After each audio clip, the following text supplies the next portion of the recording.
1994년 나는 여전히 외딴집 단독주택의 독채에 거주하고 있었다. 그해 가을, 우리 집에는 화초가 여전히 무성하였다. 대문을 들어서면 좌측 첫 방이 나의 서재 겸 응접실이었고, 창밖에 한 그루의 고무나무를 놓아두었으며, 창 안쪽에는 글씨를 새긴 대와 오른쪽 화분 서가 위에는 청수한 문죽 화분을 놓아두었다. 그날 오후 중학교에 다니는 아들이 수업이 없어 점심을 먹은 후 자기 방에 숙제하러 들어갔다.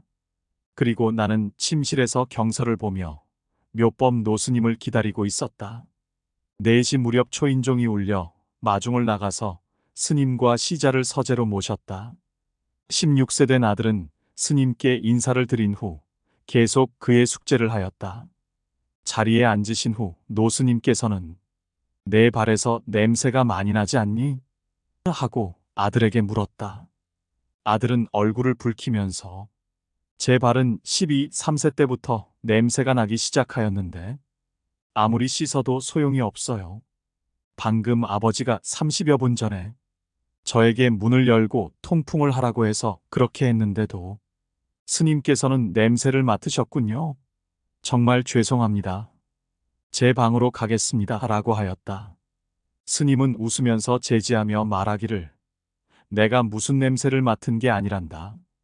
방금 내가 나에게 인사할 때 너희 집 모든 나무의 정령들이 나에게로 달려와 정례하더구나. 또 방 안에 있는 이 문죽이 나에게 너의 잘못을 고자질하는데 너는 오후 내내 작은 장난감을 가지고 놀면서 숙제도 많이 하지 않고 무엇보다 너의 발냄새가 너무 심해서 문죽이 그 냄새에 질식해 죽을 것 같다고 말하더구나. 스님의 말을 듣고 아들은 놀라 눈만 크게 뜬 채 말을 못했다. 얼굴이 붉어진 채 난처한 듯 나를 쳐다보았다.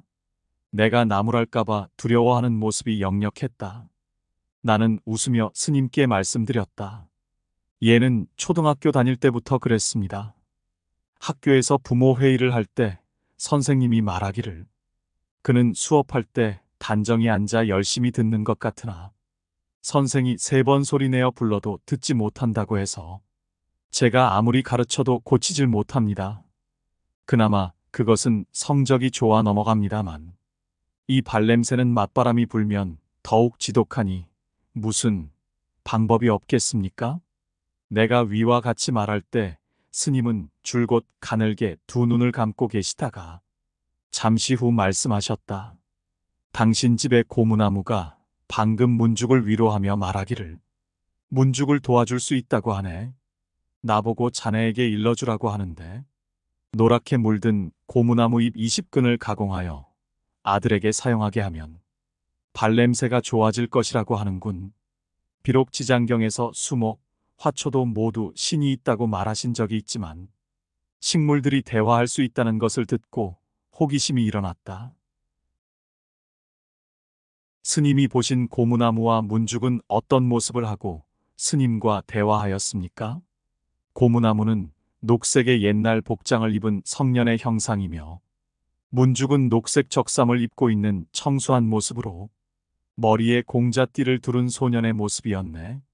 자네 정원의 꽃들은 여자애들의 모습이 많았으며 입고 있는 의복이 화려하고 아름다웠네.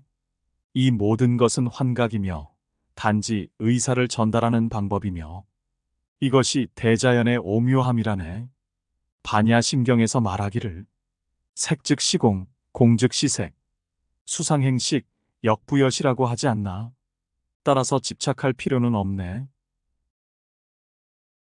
나는 여전히 집착하듯 물었다.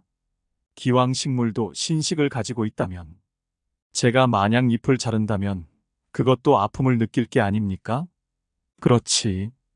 방금 고무나무가 자네에게 일러주라고 말하기를 이 잎을 자른 후 화분 속의 흙으로 상처에 발라주면 곧 통증이 멎는다고 하네. 그 나무는 이미 자네를 따라 경을 읽고 불법을 배우고 있으며 그리고 잎을 닦을 때 물속에 술을 타지 말라고 하면서 자기도 개를 지키려고 한다네.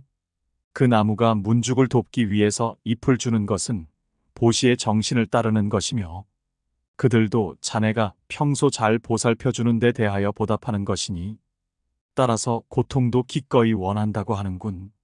나는 스님의 말씀을 듣고 난 후 매우 감동되어 이러한 정보가 정확하다는 것을 더욱 믿게 되었다. 이전에 친구가 나에게 일러주기를 고무나무는 술을 좋아한다고 해서 매주 고무나무 잎을 닦을 때 물속에 백주를 타서 닦아주니 더욱 왕성이 잘 자랐다. 스님의 이런 법문을 들으면서 갑자기 신문지상에 소개된 글이 생각났다. 꽃도 좋아하고 싫어함이 있으며 무슨 꽃과 무슨 꽃을 같이 있게 하면 성장이 빠르고 어떤 나무들을 같이 놓아두면 성장이 좋지 않다고 하였다. 몇 년 전 신문지상에 보도된 것으로 기억하는데 어떤 과학자가 연구한 결과에 따르면 삼림이 큰 화재를 만났을 때 어떤 기기는 불에 타는 수목이 내지르는 비명소리를 느낄 수 있다고 하였다. 아울러 불이 난 소식을 신속하게 다른 나무들에게 보낼 수 있다고 한다. 그러나 화재가 없을 때 측정해보면 기기는 매우 조용히 작동한다고 한다. 원래 나무들도 인류와 기타 동물들처럼 유격칠정을 가지고 있다. 그날부터 나는 능엄경에서 이야기한 양이 죽어 사람이 되고 사람이 죽어 양이 되며 초목이 죽어 사람이 되고 사람이 죽어 초목이 되는 도리에 대하여 더욱 큰 믿음이 생겼다. 부처님께서 청정비구와 여러 보살은 길을 걸어갈 때 살아있는 풀을 밟지 않는데 어찌 손으로 뽑을 수 있으며 중생의 고기와 피를 취하여 배를 채우는 것을 어찌 대비라고 할 수 있겠느냐? 는 도리에 대하여 이해하게 되었다. 그날 저녁 고무나무가 일러준 방법대로 약을 만든 후 아들의 발에 바르니 예상외로 냄새가 나지 않았다. 이것은 신화나 전설 같은 일로서 진실로 우리 집에서 일어난 일이다. 이에 따라 나는 이시진, 손사막 등 신의가 그렇게 많은 약초의 약성을 이해하여 본초강목, 천금방을 써서 세상을 구하고 사람을 구제하는 양방을 내놓게 된 것을 이해할 수 있었다. 이분들이야말로 보살이 다시 인간 세상을 구하기 위하여 오신 것이며 높고 깊은 예측할 수 없는 지혜를 지니고 수많은 풀과 의사소통할 수 있어 인류에게 이로움을 준 것이다. 그리하여 우리 가족은 고의로 식물을 해치지 않겠다고 다짐했으며 심지어 길가의 작은 풀도 함부로 밟지 않기로 하였다.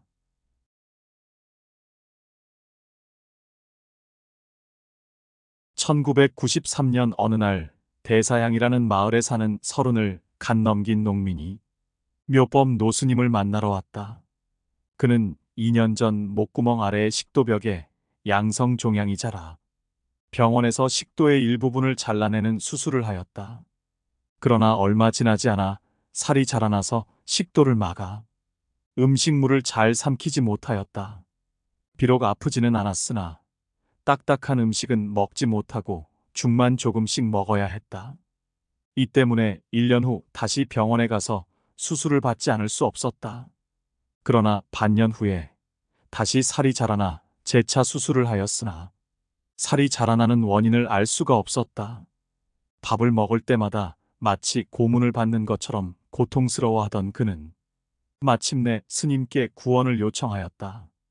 노스님께서 물었다. 당신은 예전에 작은 나무 한 그루를 벤 적이 있습니까? 대략 밀가루 반죽 방망이만큼 굵은 것이군요.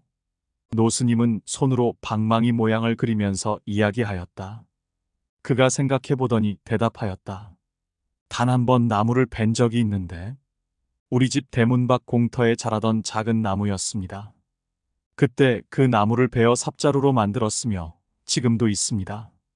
작은 나무를 벤 것이 제 식도 안에 자라는 종양과 관계가 있습니까? 그는 노스님의 말씀을 듣고 매우 의심스러워했으나 믿지 않을 수 없었다. 이 나무를 벤 것은 10여 년 전의 일이었는데 생면부지의 노스님이 어떻게 알 수 있었는지 모를 일이었기 때문이다. 노스님께서 말씀하셨다. 나무가 세상에 자라는 것은 인류를 이롭게 하기 위한 것입니다. 집을 짓고 교량을 건설하며 물건을 만드는 것 모두 나무를 떠날 수 없는 일입니다. 지장경에서 이르기를 산에는 산신이, 땅에는 지신이, 물에는 수신이, 초목에는 영신이 의탁하여 수행하고 있다고 하였습니다. 따라서 그가 성목이 되지 않았을 때는 함부로 꺾거나 벨 수 없습니다. 왜냐하면 첫째는 재료를 낭비하게 되는 것이며 둘째는 붙어있는 수신을 상하게 하는 것입니다. 수신을 해치게 되면 수신은 당신에게 원한을 가지게 되며 병이 생기게 하여 고통을 받게 하는 것이니 앞으로는 함부로 나무나 화초를 상하게 하지 말아야 합니다.